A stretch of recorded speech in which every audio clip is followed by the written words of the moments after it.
Merci, Monsieur Mandelli. Monsieur le Président, Monsieur le Ministre, j'ai deux questions. La première est une question d'ordre sémantique et s'adresse autant d'ailleurs à l'ingénieur qu'au ministre.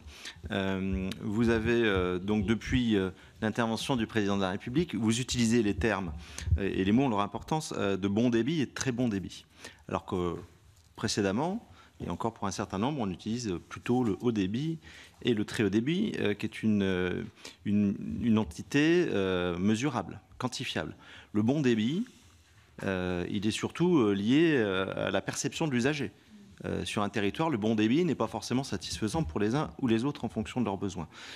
Donc, voilà, j'apprécie le glissement sémantique pour ne plus avoir à mesurer, mais c'est important de le dire. Et ma deuxième question, ça rejoint un peu la question que posait Ronan Dantec, ça concerne la 5G.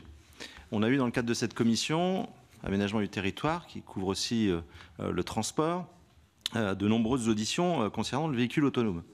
Et je vais vous lire donc une déclaration du vice-président d'Intel, comme ça je ne commettrai pas d'erreur. La voiture autonome devrait être guidée par un cerveau électronique infaillible, nourri par des réseaux de télécommunications sûrs et ultra rapides. La 5G constitue un minimum. Vous annoncez la 4G en 2020, alors que les véhicules autonomes seront prêts pratiquement à cette période, et notamment pour nos constructeurs.